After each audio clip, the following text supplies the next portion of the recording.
Hello friends, welcome back to our channel toppers target. I hope आप सब अच्छे होंगे और आप सबकी प्रिपरेशन अच्छे से चल रही होगी। एज वी ऑल नो कि हम पीवाईक्यू डिस्कस कर रहे थे फॉर योर एग्जाम। तो प्रीवियस वीडियो में हमने 40 क्वेश्चंस डिस्कस कर लिए थे। तो आज की इस क्लास में उसी को कंटिन्यू करते हुए आगे के क्वेश्चंस डिस्कस करेंगे।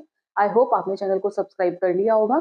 अगर नहीं किया है तो चैनल को सब्सक्राइब कर लें, क्योंकि आपके एग्जाम से रिलेटेड आपको डेली इस वीडियो मिलती रहेंगी। तो आज की वीडियो को स्टार्ट करते हैं। जो सबसे पहला क्वेश्चन है, क्वेश्चन नंबर 41 इज कि which of the following are omnivorous organism, कि इनमें से कौन सा ओमनीवोरस ऑर्गेनिज्म है। तो सबसे पहले अगर बात करें कि जो अलग अलग एनिमल्स हैं उनकी जो फीडिंग हैबिट्स होती हैं वो सबकी क्या होती हैं, अलग अलग होती हैं। अब फीडिंग हैबिट्स के बेसिस पे हम एनिमल्स को 3 पार्ट्स में कैटेगराइज करते हैं, या आप सबने स्टडी किया होगा। तो 3 पार्ट्स में कैटेगराइज करते हैं। तो एक फर्स्ट होता है हर्बीवोर्स, सेकेंड इज कार्निवोर्स और थर्ड इज ओमनीवोर्स। तो हर्बीवोर्स वो होते हैं जो सिर्फ क्या, ऐसे ऑर्गेनिज्म जो सिर्फ प्लांट खाते हैं, eat only plant. Example that is rabbit. अगर बात करें कार्निवोर्स की, तो ऐसे ऑर्गेनिजम्स जो सिर्फ एनिमल्स को ईट करते हैं, eat only animals. Example lion. Omnivores जो दोनों खाते हैं, ईट ओनली, सॉरी, ये दोनों खाते हैं, eat both plant as well as animals. और एग्जाम्पल की बात करें तो ह्यूमन बींग्स। तो लेट्स सी, पूछा कौन सा था, ओमनीवोरस। तो जो फर्स्ट ऑप्शन है ह्यूमन बींग्स, और ह्यूमन बींग्स से क्या होते हैं, ओमनीवोरस, जो प्लांट्स और एनिमल्स दोनों को खाते हैं, तो इन्हें ही हम कहते हैं ओमनीवोरस ऑर्गेनिज्म। तो जो आपका फर्स्ट ऑप्शन होगा that is the correct answer. Next question देखते हैं। क्वेश्चन नंबर 42 है, cristae are the fold of inner membrane present in which of the following cell organelle. की जो क्रिस्टे है वो क्या है, फोल्ड्स ऑफ इनर मेम्ब्रेन। तो वो किस सेल ऑर्गेनल में प्रेजेंट होती है। Options are lysosome, ribosomes, mitochondria या फिर गोल्जी। तो अगर बात करें लाइसोसोम की, फर्स्ट ऑप्शन की, एज वी ऑल नो कि lysosome is also known as suicidal bag. तो ये ऑप्शन तो नहीं है। राइबोसोम, इसे हम क्या बोलते हैं, site of protein synthesis, and that's why is known as protein factories of the cell. After that, third option is mitochondria. So let's discuss.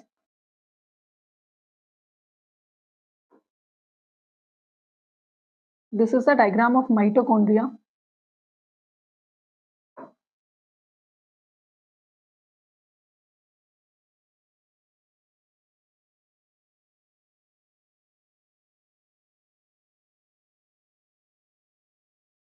ठीक है, तो जो माइटोकॉन्ड्रिया ये कैसा स्ट्रक्चर होता है, डबल मेम्ब्रेन। तो that is the outer membrane, और ये जो अंदर वाली स्ट्रक्चर होती है दैट इज इनर मेम्ब्रेन। अब जो आउटर मेम्ब्रेन और इनर मेम्ब्रेन के बीच में जो स्पेस होता है उसे हम कहते हैं इंटर मेम्ब्रेन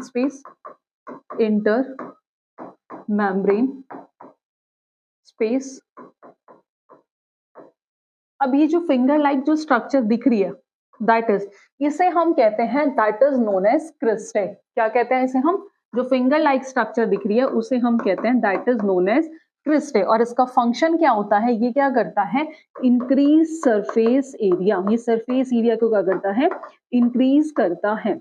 तो जो क्रिस्टे है वो किसके अंदर प्रेजेंट है, वो प्रेजेंट है माइटोकॉन्ड्रिया के अंदर। अब माइटोकॉन्ड्रिया में क्या प्रेजेंट होता है, डीएनए प्रेजेंट होता है। डीएनए कैसा प्रेजेंट होता है इसके अंदर, ये होता है सर्कुलर। ठीक है, इसमें राइबोसोम्स भी प्रेजेंट होते हैं, एंड यहाँ पर कुछ टेनिस लाइक स्ट्रक्चर प्रेजेंट होती हैं जिन्हें हम कहते हैं ऑक्सीजोम्स, जिन्हें हम क्या कहते हैं, that is known as oxysome. और इसके अंदर क्या प्रेजेंट है, दैट इज मैट्रिक्स। तो अगर बात करें कि जो क्रिस्टे है वो किसके अंदर प्रेजेंट होता है, किस सेल ऑर्गेनल के अंदर, तो ये पाया जाता है किसके अंदर, माइटोकॉन्ड्रिया के अंदर। जो थर्ड ऑप्शन है that is the correct answer. Next question, question number 43 is कि which of the following is known as the middle man of the body, कि इनमें से किसे हम मिडल मैन ऑफ बॉडी कहते हैं। तो middle man of the body is known as, किसे कहते हैं, lymph. Lymph is also known as middle man of the body. तो first option is blood, incorrect, nerves incorrect, veins incorrect, lymph is the correct answer. Next question, question number 44 है which of the following blood vessels supply the blood to the liver, कि इनमें से कौन सा blood vessels ऐसा है जो blood को कहां सप्लाई करता है, to the liver. First is carotid arteries, second is coronary arteries, third is pulmonary arteries and fourth is hepatic arteries। तो जो blood vessels है that is hepatic arteries ऐसी blood vessels हैं जो blood को सप्लाई करती हैं कहाँ, to the liver। तो बात करें लीवर की, तो लीवर क्या करता है, liver receive a blood supply from two sources. पहली है हेपेटिक आर्टरी, दूसरी है हेपेटिक पोर्टल वेन। अब जो हेपेटिक आर्टरी है ये प्योर ऑक्सीजनेटेड ब्लड को डिलीवर करती है फ्रॉम द जनरल सर्कुलेशन, कि जनरल सर्कुलेशन से ऑक्सीजनेटेड, प्योर ऑक्सीजनेटेड ब्लड को क्या करती है, डिलीवर करती है। आफ्टर दैट जो दूसरा सोर्स था हेपेटिक पोर्टल वेन, ये क्या करता है, ये इम्प्योर डीऑक्सीजनेटेड ब्लड को डिलीवर करता है, किससे, फ्रॉम द स्मॉल इंटेस्टाइन। और ये क्या कंटेन करता है, कंटेनिंग न्यूट्रिएंट्स। तो ये जो डुअल ब्लड सप्लाई है इसे हम कहते हैं हेपेटिक पोर्टल सिस्टम। ये जो डुअल ब्लड सप्लाई है इसे हम कहते हैं हेपेटिक पोर्टल सिस्टम। और 75% जो टोटल ब्लड है वो सप्लाई किसके थ्रू होता है, हेपेटिक पोर्टल वेन्स के थ्रू, और बाकी जो बचा हुआ है वो सप्लाई होता है हेपेटिक आर्टरी के थ्रू। तो जो लीवर है रिसीव अ ब्लड सप्लाई किस से, दो सोर्स से। फर्स्ट था हेपेटिक आर्टरी जो डिलीवर करती है pure oxygenated blood from the general circulation, और दूसरा था हेपेटिक पोर्टल वेन जो डिलीवर करता है इम्प्योर ऑक्सीजनेटेड ब्लड किससे, स्मॉल इंटेस्टाइन से। और ये जो सिस्टम है डुअल ब्लड सप्लाई सिस्टम को हम क्या कहते हैं, हेपेटिक पोर्टल सिस्टम। और about 75% of the total blood जो है वो सप्लाई होता है बाय हेपेटिक पोर्टल वेन, और जो बाकी बचा हुआ ब्लड है, रेस्ट ऑफ द ब्लड है, वो सप्लाई होता है हेपेटिक आर्टरी से। Is that clear? क्वेश्चन में यही पूछा था कि इनमें से ऐसी कौन सी ब्लड वेसल्स है जो क्या करती है, ब्लड सप्लाई करती है कहां, टू द लीवर। तो जिसका आंसर था दैट इज हेपेटिक आर्टरी, जो सेकंड लास्ट ऑप्शन है that is the correct answer. Next question, question number 45 है water drop on the surface of plant leave are form as a result which of this process, कि जो पौधों की पत्तियों की सतह पर पानी की बूंदें इनमें से किस प्रोसेस के परिणाम स्वरूप बनती है। तो पहला ऑप्शन है आपका एस्टिवेशन। एस्टिवेशन की अगर बात करें, क्या है एस्टिवेशन, मतलब समर स्लीप। समर स्लीप इसमें क्या होता है कि ऐसे एनिमल्स जिनकी एक्टिविटीज क्या हो जाती है, समर में स्लो डाउन हो जाती है हाई टेम्परेचर की वजह से, तो उसे हम क्या कहते हैं, aestivation.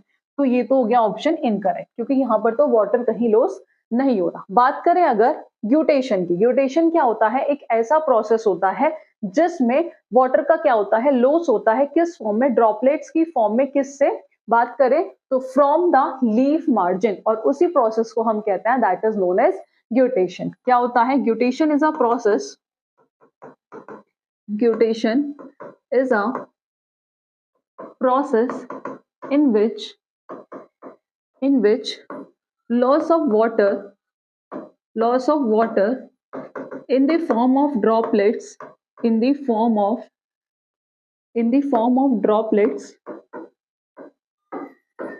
from the leaf margins that is known as guttation। और ये प्रोसेस कब होता है, तो ग्यूटेशन अकर जब ट्रांसपीरेशन का जो प्रोसेस है वो क्या हो, ट्रांसपीरेशन इज लो, और वाटर एब्जॉर्प्शन क्या हो, हाई। वाटर एब्जॉर्प्शन क्या हो, हाई हो। जब ट्रांसपीरेशन कम हो और वाटर एब्जॉर्प्शन हाई हो, उस केस में क्या होता है, ग्यूटेशन का प्रोसेस होता है। तो water drop on the surface of plant leaves are form, कि जो वाटर ड्रॉप्स होती हैं प्लांट लीफ के सरफेस पे जो फॉर्म होती है वो किसकी वजह से होती है, किस प्रोसेस की वजह से होती है, तो वो होती है ग्यूटेशन की वजह से। तो जो इसका करेक्ट आंसर होगा that is the second option, तो guttation is the correct answer. Question number 46 is which of the following vertebrate are essentially ureotelic. पूछा है कि इनमें से कौन सा वर्टिब्रेट ऐसे हैं जो क्या है, आर एसेंशियली यूरियोटेलिक। यूरियोटेलिक क्या होता है कि ऐसे एनिमल्स जो क्या सिक्रीट करते हैं, जो यूरिया सिक्रीट करते हैं, उन्हें हम कहते हैं ureotelic. As we all know कि एक्सक्रीशन क्या होता है, एक्सक्रीशन एक ऐसा प्रोसेस है जिसमें नाइट्रोजनस वेस्ट का रिमूवल होता है from the body of an organism, कि ऑर्गेनिज्म की बॉडी से नाइट्रोजनस वेस्ट क्या होता है, निकलता है, उसी प्रोसेस को हम कहते हैं एक्सक्रीशन। अब नाइट्रोजनस वेस्ट को 3 ग्रुप्स में कैटेगराइज किया जाता है, किसके बेसिस पे, टॉक्सिसिटी के बेसिस पे, कि नाइट्रोजनस वेस्ट को 3 पार्ट्स में कैटेगराइज करते हैं टॉक्सिसिटी के बेसिस पे। तो पहला आता है that is ammonotelic, ureotelic and uricotelic. अब ऐसे एनिमल्स जो अमोनिया सिक्रीट करते हैं उन्हें हम कहते हैं अमोनोटैलिक। ऐसे एनिमल्स जो यूरिया सिक्रीट करते हैं उन्हें हम कहते हैं यूरियोटैलिक। अब ऐसे एनिमल्स जो यूरिक एसिड सिक्रीट करते हैं उन्हें हम कहते हैं यूरिकोटैलिक। जनरली यूरियोटैलिक और यूरिकोटैलिक में कंफ्यूजन होता है, तो जो यूरिया सिक्रीट करते हैं सिंपल यूरियोटैलिक, और जो यूरिक एसिड सिक्रीट करते हैं यूरिकोटैलिक। यहाँ पे CO आ जाएगा दैट इज यूरिकोटैलिक। अब पूछा है कि कौन सा वर्टिब्रेट कौन सा है यूरियोटैलिक, इट मींस कि जो एनिमल्स यूरिया को सिक्रीट करता है। तो लेट्स सी ऑप्शन। अगर बात करें एवीज और रेप्टाइल्स, यानी कि जो बर्ड्स और रेप्टाइल्स होते हैं, birds and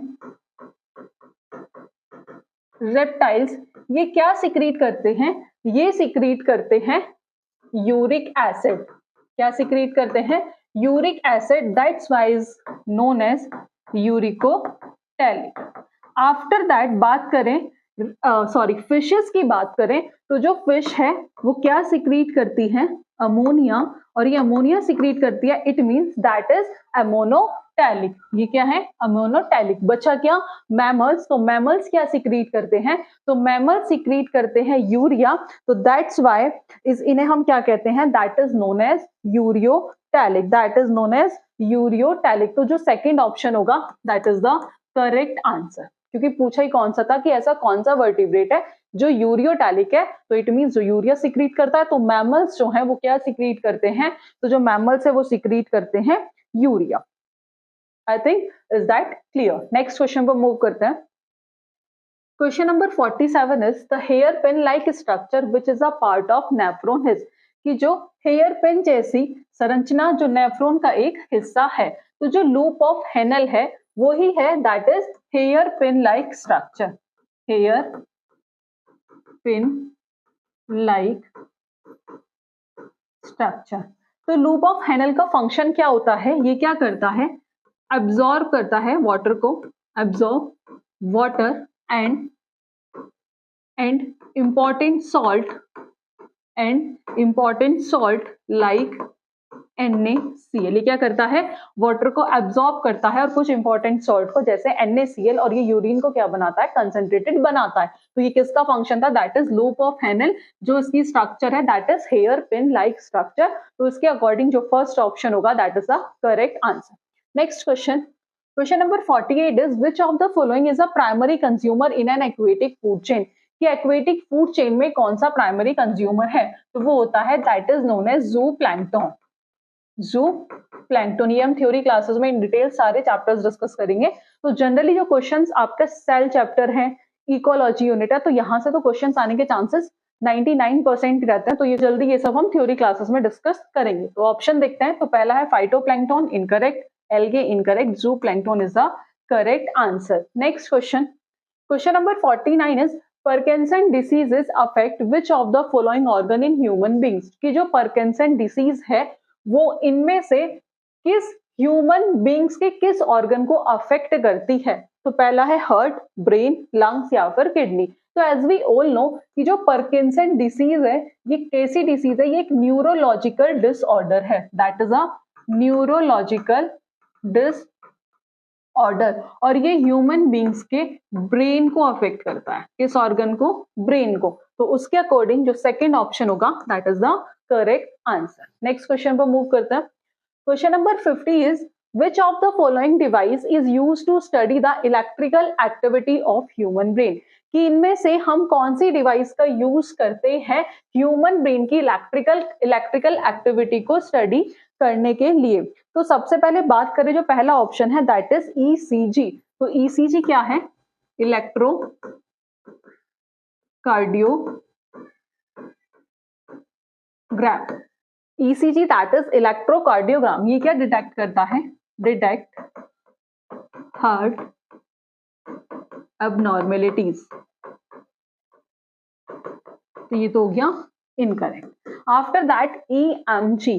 so EMG stand for electromyography. EMG stand for electromyography. तो ECG इलेक्ट्रोकार्डियोग्राम जो हार्ट एबनॉर्मेलिटीज को क्या करता है? डिटेक्ट करता है। EMG दैट इज इलेक्ट्रोमायोग्राफी ये क्या करता है? ये क्या करता है? हेल्थ कंडीशंस ऑफ मसल्स को डिटेक्ट करता है। Health condition of muscles. After that ये ऑप्शन भी इनकरेक्ट है। थर्ड आता है दैट इज EEG। तो EEG क्या होता है? That is electroencephalogram. That is electroencephalogram. तो EEG that is electroencephalogram. तो ये क्या करता है? जो इलेक्ट्रॉन सेफेलोग्राम है यही एक ऐसी डिवाइस है जो ह्यूमन ब्रेन की इलेक्ट्रिकल एक्टिविटी को स्टडी करने के लिए क्या किया जाता है? यूज किया जाता है। तो जो आपका थर्ड ऑप्शन होगा that is the correct answer. Next question. Question number 51 is which of the following statement is false about certain phenomenon in plant? कि इनमें से कौन सी स्टेटमेंट गलत है कि प्लांट के रिगार्डिंग कुछ फिनोमिनन गिवन है।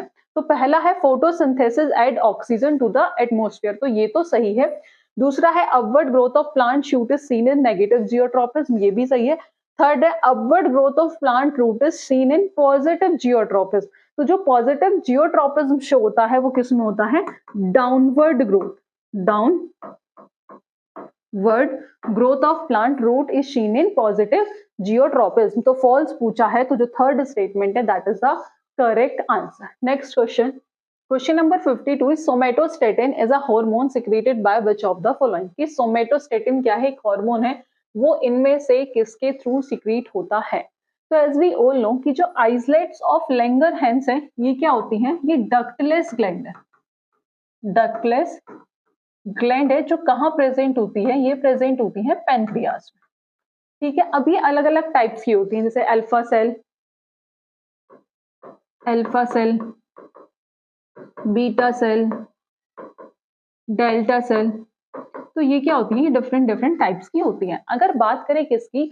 अल्फा सेल की। तो जो अल्फा सेल है वो क्या सिक्रीट करता है? वो सिक्रीट करता है ग्लूकेगन। ठीक है। बीटा सेल, तो जो बीटा सेल है secrete insulin. Delta cell of islets of Langerhans secrete करता है सोमेटोस्टेटिन। ठीक है। तो अगर देखा जाए जो फर्स्ट ऑप्शन है alpha cell of islet of Langerhans of pancreas, तो अभी बताया है कि जो अल्फा सेल है वो क्या सिक्रीट करती है? ग्लूकेगन। तो ये हो गया इनकरेक्ट। बात करें beta cell of islet of Langerhans, तो बीटा सेल क्या सिक्रीट करती है? इंसुलिन। ये भी हो गया incorrect. Delta cell of islets of Langerhans of pancreas, तो ये ऑप्शन सही है कि जो डेल्टा सेल्स होती है वो कौन सा हार्मोन सिक्रीट करती है? सोमेटोस्टेटिन।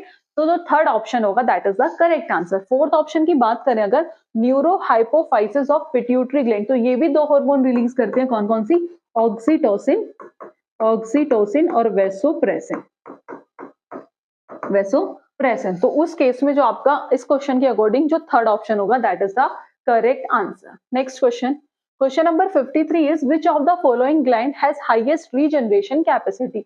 कि कौन सी ग्लैंड ऐसी है जिसमें सबसे ज्यादा रीजनरेशन कैपेसिटी होती है? तो वो किस किस के अंदर होती है? Liver, heart.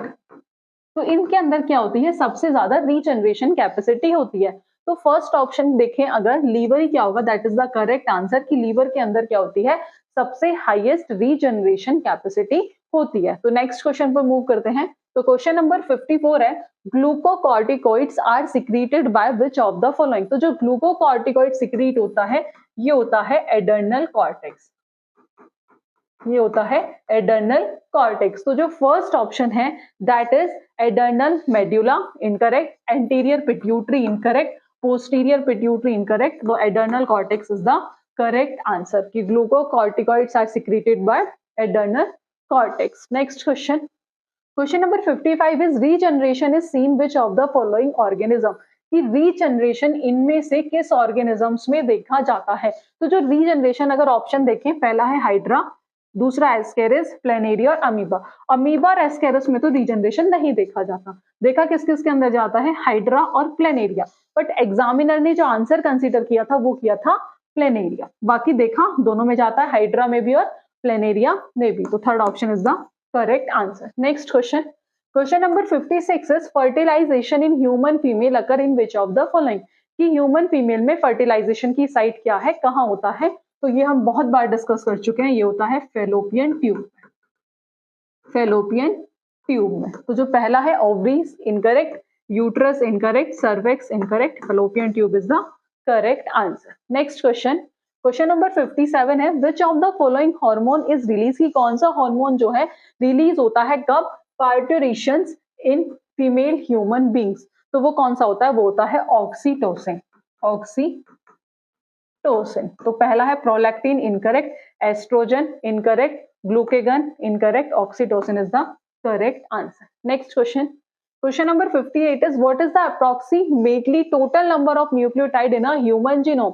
कि अप्रोक्सीमेट बताना है कि कितने टोटल नंबर ऑफ न्यूक्लियोटाइड्स होते हैं इन ह्यूमन जीनोम में। तो अप्रोक्स होते हैं 3 मिलियन, अप्रोक्स 3 मिलियन। तो जो फर्स्ट ऑप्शन होगा that is the correct answer. Next question, question number 59 is in genetic code the code GUG code for which amino acid. तो जो GUG कोड है ये किस अमीनो एसिड के लिए कोड करता है, ये करता है वेलाइन के लिए। किसके लिए, वेलाइन। तो जो पहला है मेथियोनिन इनकरेक्ट, इसका होता है AUG, लाइजिन भी नहीं, valine is the correct answer. Next question, last question है, question number 60 is Miller Urey experiment associated with which of the following.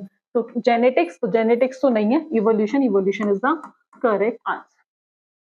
तो ये थे 20 क्वेश्चंस जो हमने आज की वीडियो में डिस्कस किए हैं। आई होप आपको आज का सेशन पसंद आया होगा। फर्दर ऐसी वीडियोस के लिए आप हमारे चैनल से जुड़े रहिएगा। आज की वीडियो में इतना ही, मिलते हैं नेक्स्ट वीडियो में नेक्स्ट टॉपिक के साथ। Thank you.